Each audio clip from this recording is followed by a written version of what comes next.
Welcome everyone once again to our regular weekly show on YouTooSpain. I'm Scats and I have a very important news flash in a minute for those of you whose visa appointments are coming up in the UK. After that, I'll be asking my expert guest Zach from Apostille Services UK all about the apostille and translation process for your visa documents. We'll be answering your questions and comments from social media, from the live chat and from the comments below about today's topic, and also, if we can, about visas and residency and moving to Spain in general. If you're watching the recording of the show, within a few days of the live broadcast, you can find the time codes for all of the answers along the bottom of the screen here and in the video description below. Excuse me, that'll save you scrolling through and finding them all over again when you need those answers. So, welcome to Spain. Cue the music and let's dance.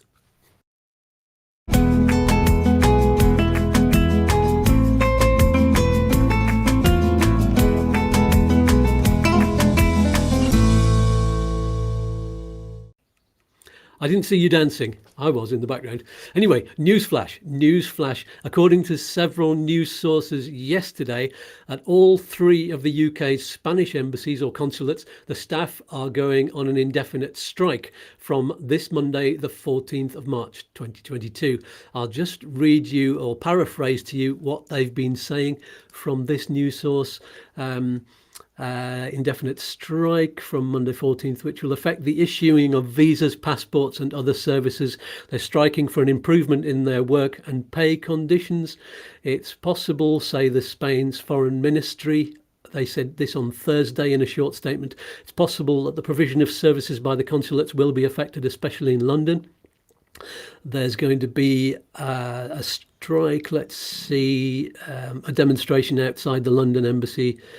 And well, that's about it that I can give you on that one. So, but don't panic just yet, everyone. Both I and Chris from Upsticks.es, who's our regular expert on visas and residency, will be keeping you updated on both of our YouTube sites and on the social media about what's happening with appointments. And just in case you are panicking, let's give you a nice calming picture of my two dogs. There you go, puppies. Everybody smile, don't panic. We'll keep you updated. There you go. I don't know if you've met the new puppy here. This is this is Luna above you. You know Luna, but this is Minnie the Poocher. There you go. Relax. Here we go. I can show you again later on if you're feeling stressed. So very quickly, before I introduce today's guest, Zach, you can now support this channel with a Patreon donation or by buying me a coffee via the link in the video description below. Also, make a note of YouTooSpain.com, where our website will be launched very soon. I've put the link below just in case you forget. It's difficult to forget, along with some very helpful links to where you can get a discount on getting your documents officially apostilled and translated by our guest today. And also you can get great deals on healthcare insurance, digital business cards, which are great, Spanish mobile phone plans, and there's a Spanish language app that we now have an affiliate link. You can get 30% discount on that. So grab those discounts, people. And once again, we're going to be having some prizes to give away for the best comments and quotes from you and questions. So without further ado, let's meet my guest for the day. It's Zach from Apostille Services UK. Good morning, Zach. Good morning, Andrew. How are you? You right? I'm very good. How are you? Yeah, I'm not too bad at all. Thank you. Not too bad at all. Brilliant. And so just to let you know, I don't know if I'd mentioned this to you on before we came on air, but keep your eyes and ears open for the best questions or comments. Absolutely. So that we can decide at the end of the show who gets the prize. No worries.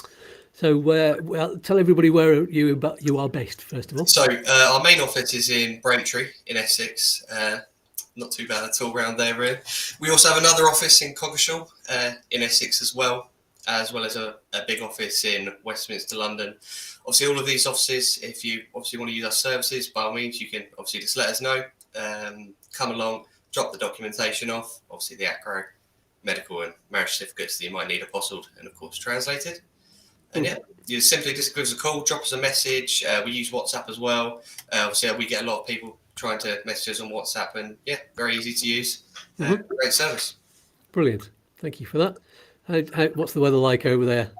Not the best this morning, I will admit. You could just about see in the corner a little bit of sun through, but it's about 8 degrees. And, well, it's the best it's going to get for now.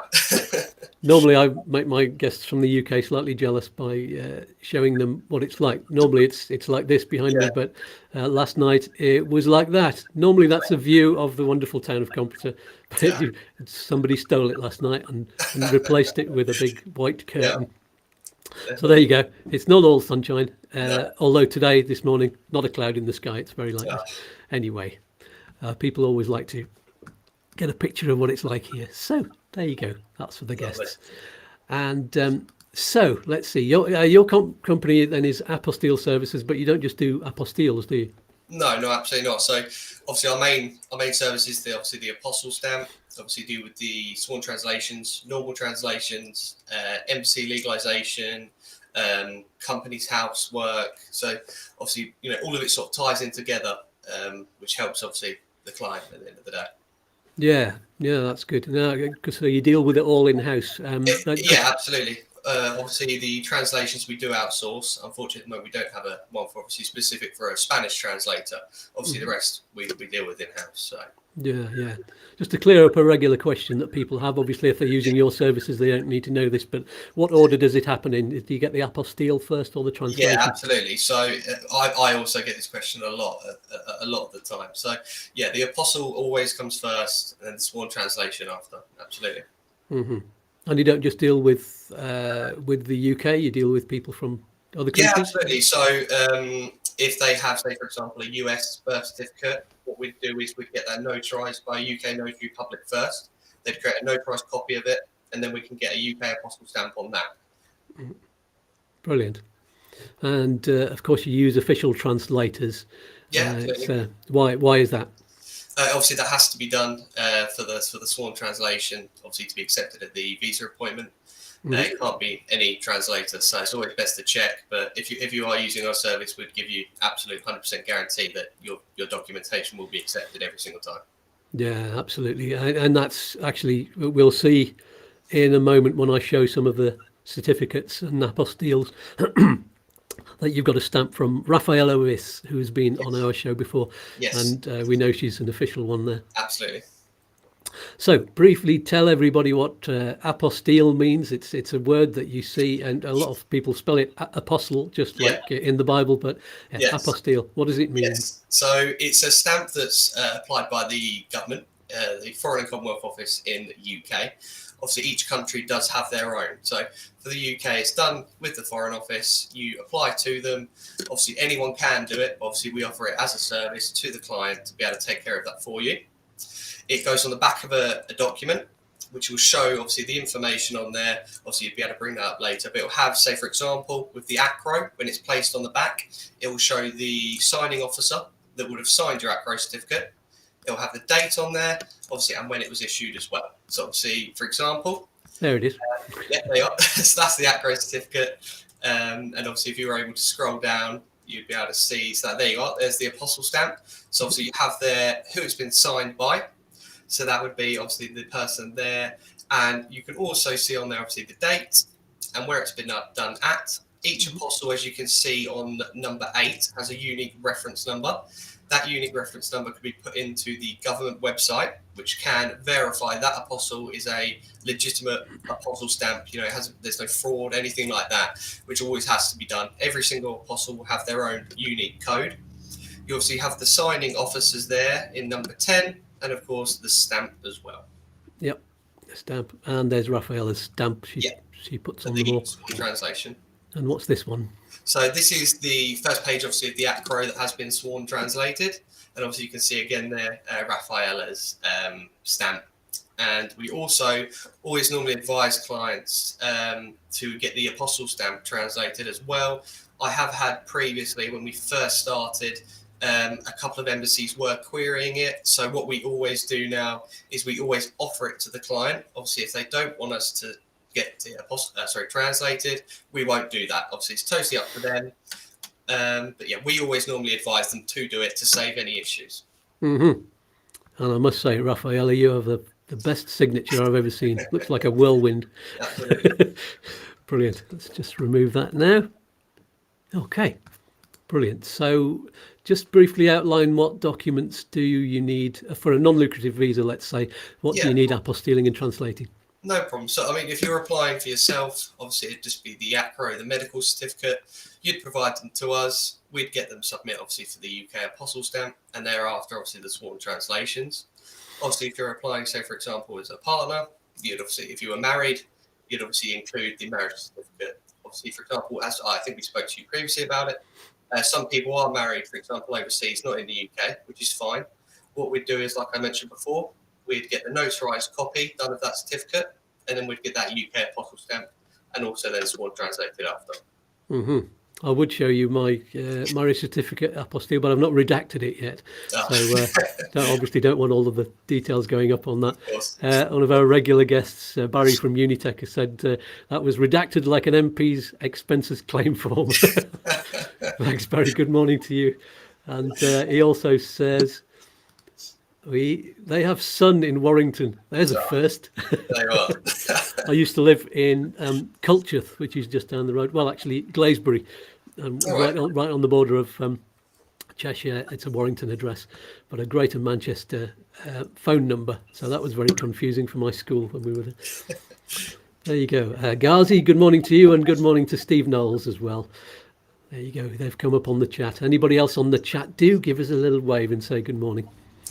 So you didn't mention bank statements on that list of things that need apostilling? No, of course. So the only reason I don't mention that is because obviously it's not something that we ever have to deal with, because it's not required to be apostle stamped. I have translated documents for the bank statements before.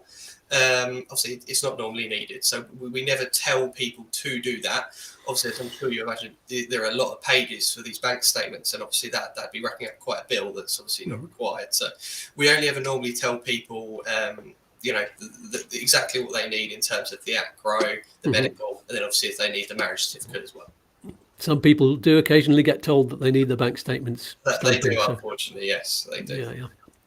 What's the process that officials use to legalise documents? How do they check the legality? Yeah, no, of course. So what they do, in terms, we do our own checks as well when they come into us. So obviously we've seen so many when they come in, you check them all over step by step. So for example, an ACRO, we sometimes get the ID from clients. So for example, when that ACRO comes in, the top, there's obviously the little passport photo.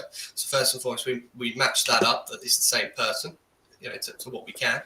Names, date of birth on the certificate, and the address. Obviously, sometimes it can be different because the ACRO address on there might be for where they are now. So sometimes that can differ, but obviously we can just check that with the client.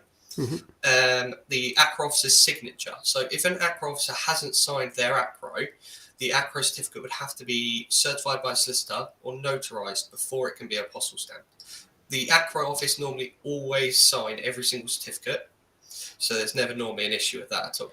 With the medical certificates, first check is obviously that it's been signed correctly and obviously it's all been filled in.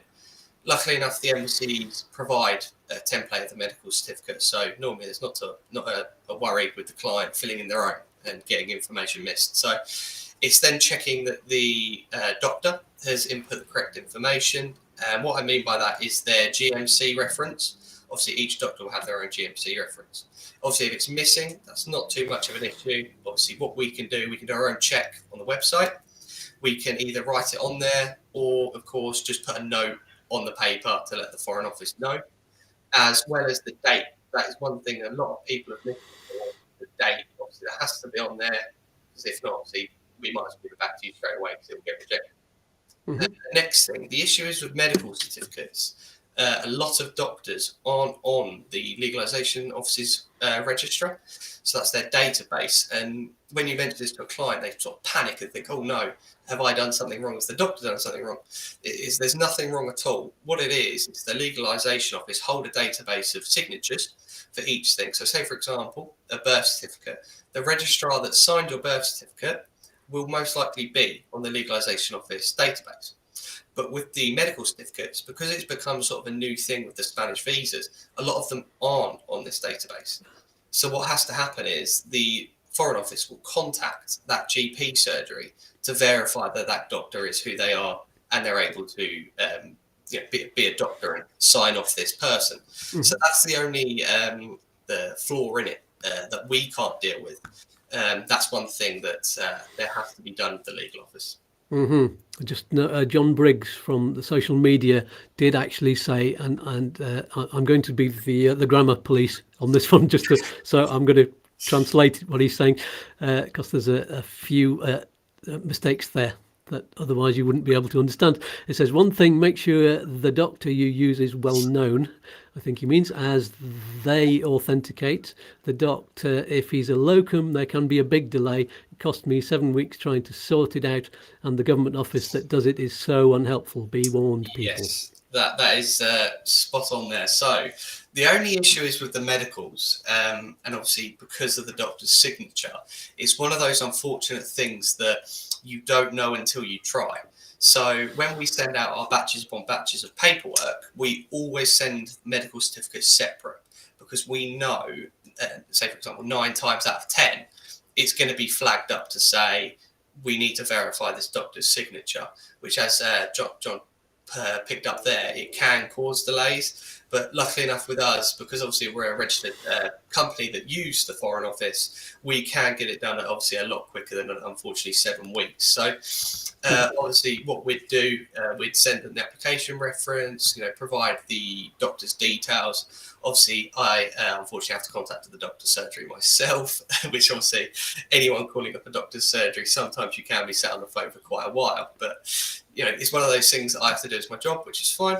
And at the end of the day, I'm there to provide the service and get that done as quick as I can for the client, which luckily enough, it normally is dealt with. Say, for example, an acro and a medical and a marriage, we can get that, say, for example, apostilled in roughly 3 days. Mm-hmm. So that's the advantage of people using your service rather than trying to get it done themselves.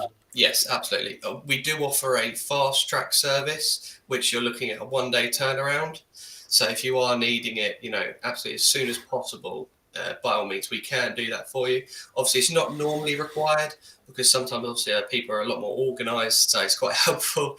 We're not having to sort of get on the phone to the Foreign Office saying, we need this done now. Can you please put this through? Mm-hmm. But no, it's always there if anyone needs it. Urgent apostles. If not, as I said, 3 working days. If you can at least wait that, then you'll be fine.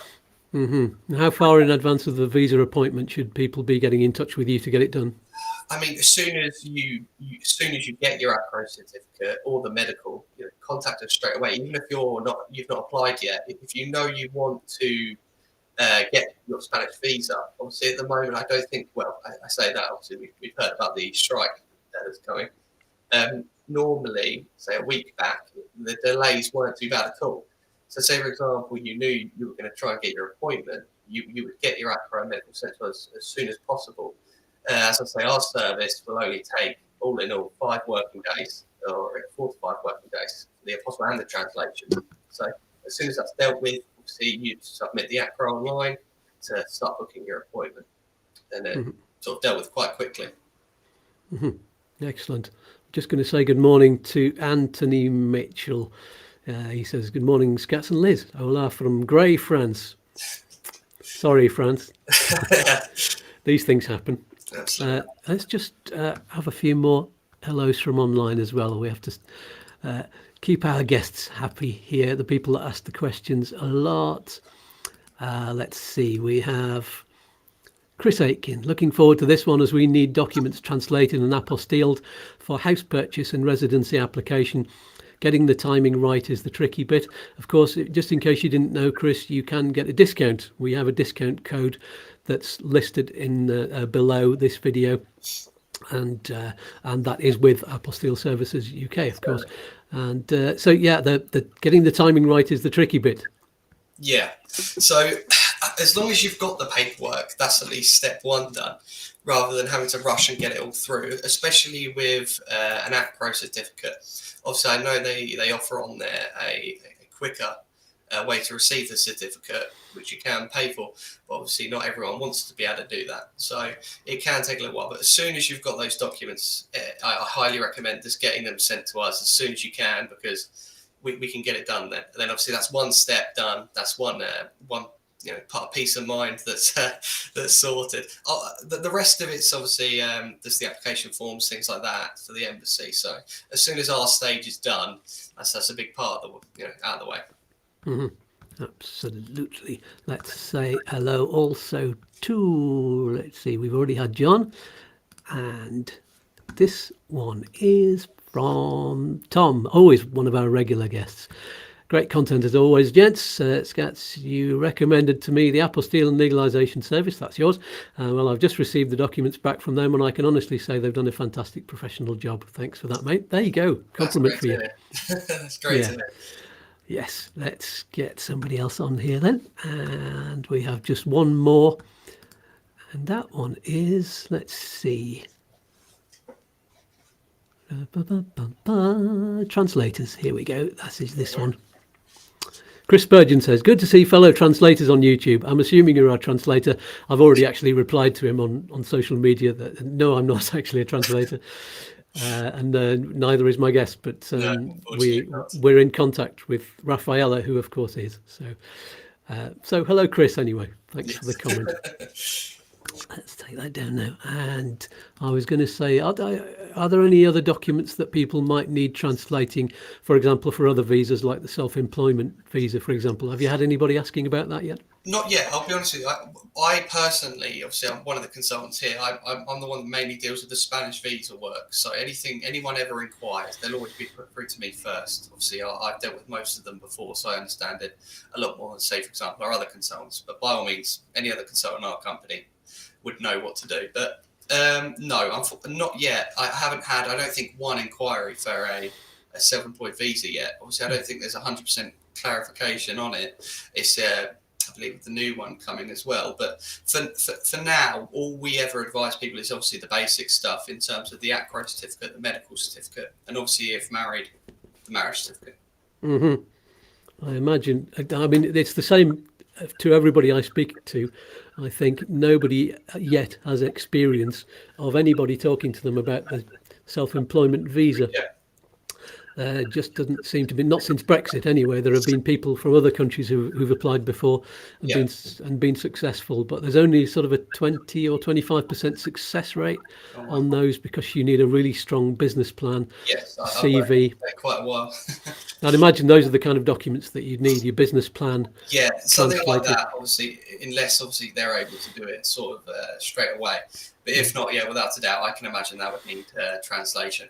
In terms of a sworn translator, obviously, I'm not sure. Most likely, we'd always sort of assume that with anything, but it may be that a certified translation would be sufficient, but it will most likely be a sworn translation they would request.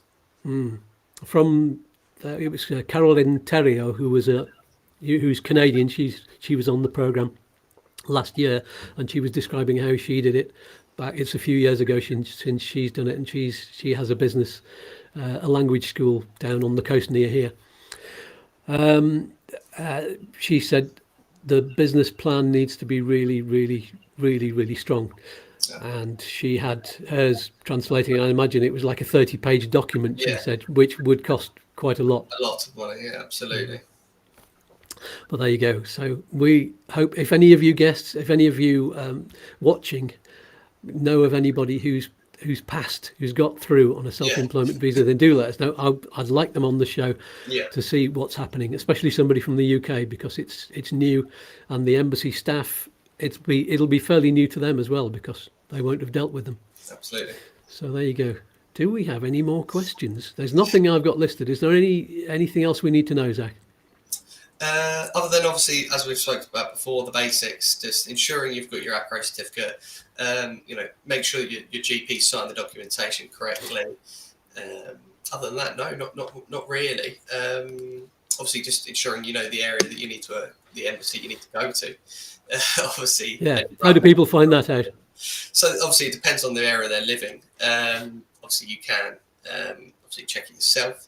I believe a lot. Most people that are applying for these sort of visas, they're using sort of lawyers in Spain, if not obviously in the UK. So I deal with a lot of those. So where, for example, as you've worked with before, Chris from Upsticks, Obviously, we had people from him. So when they come to us, they don't need to ask me those sorts of questions, luckily enough. So they just say, look, here's my documentation. Please get it legalised for me. And then I sort of go from there, luckily enough. I don't sort of deal with into the visa work, luckily enough. It's just I sort of stick to my what I need to do, luckily enough. But by all means, that's why you have those the visa specialists. But mine's sort of the documentation specialist more than anything.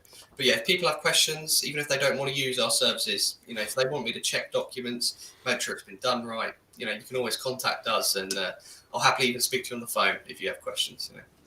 I believe there is on the Spanish Embassy general website, there is a place where you can put your postcode in, and it tells you which of the consulates you need to deal with. There we go. That's very handy to know. I've noticed a few problems on the Spanish Embassy website.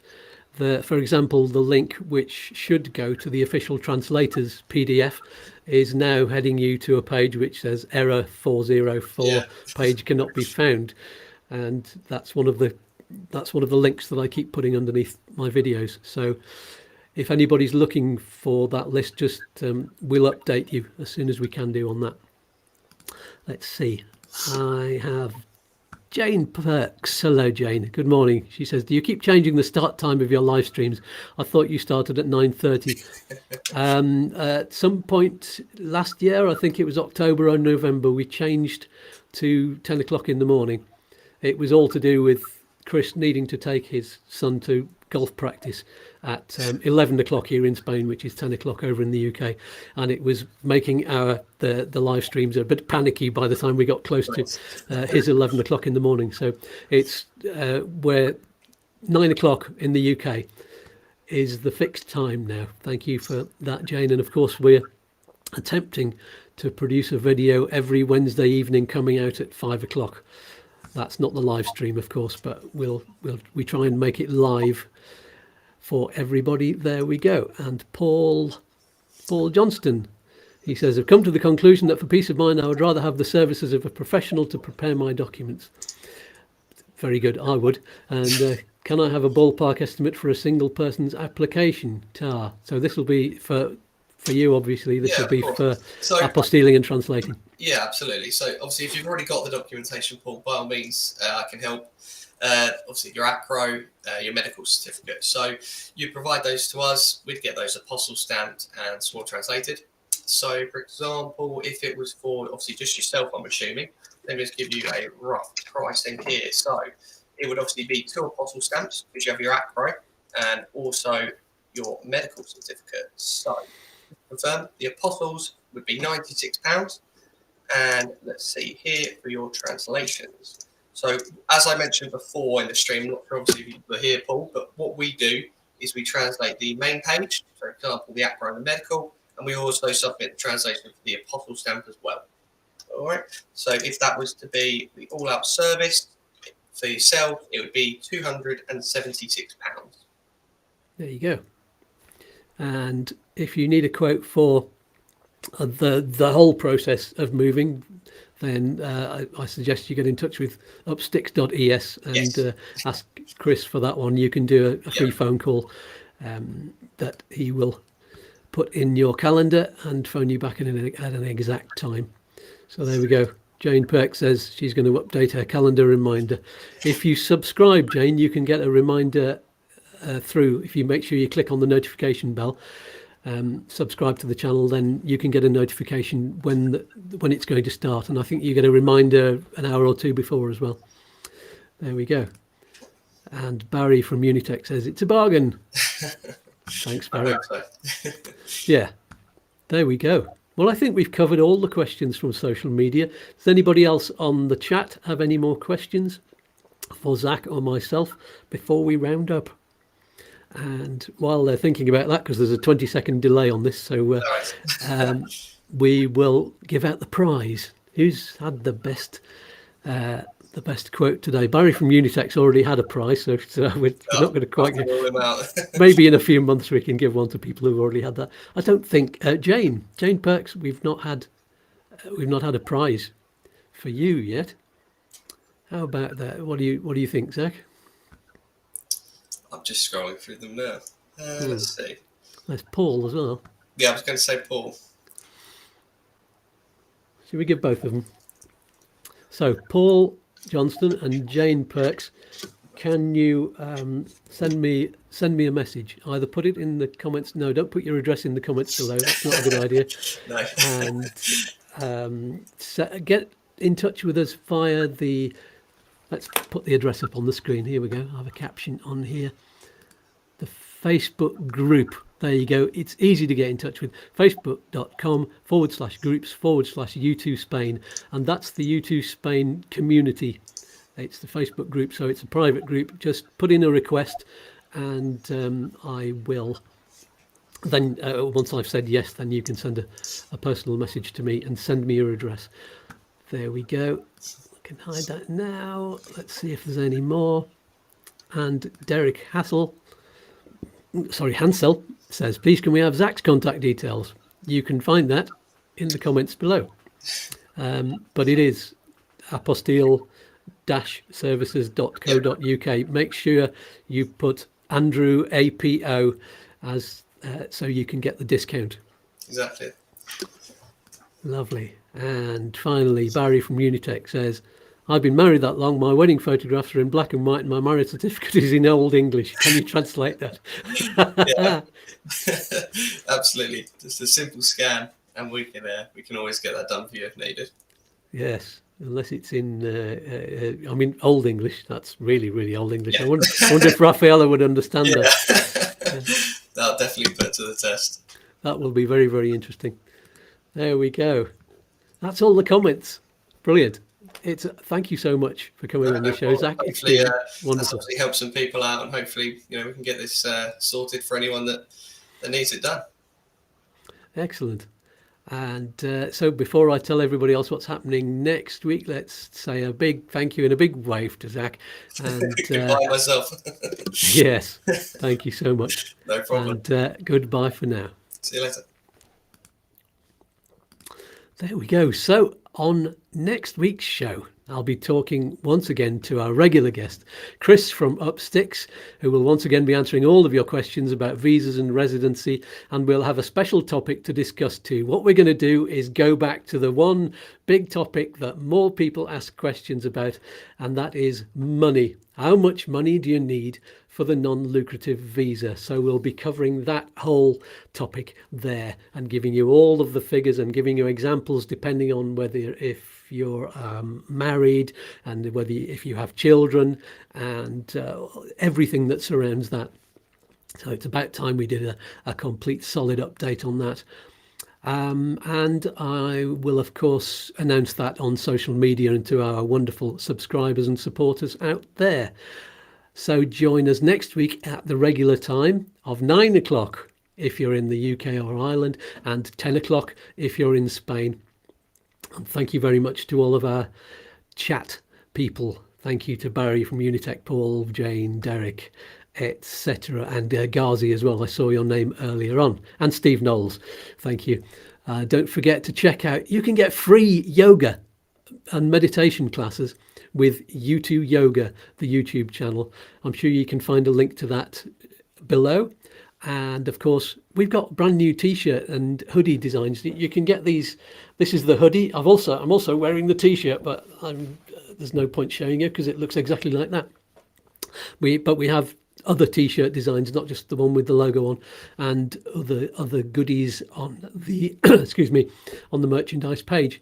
You can also buy me a coffee or become a patron to support YouTooSpain. You can give a donation or even a regular donation, and you can find the link to that in the description below. And thank you to those in advance who've already given a donation. I've had 4 people buy me coffee so far. And well, that is all for this week. Hasta pronto. And thank you very much for tuning in. Don't forget, please subscribe and click on the bell if you haven't already. Peace and love. And I will see you next week at the same time. And of course, we will have updates as they come in about the strike at the embassies. There we go. Bye for now. Cue that music. Don't forget to dance.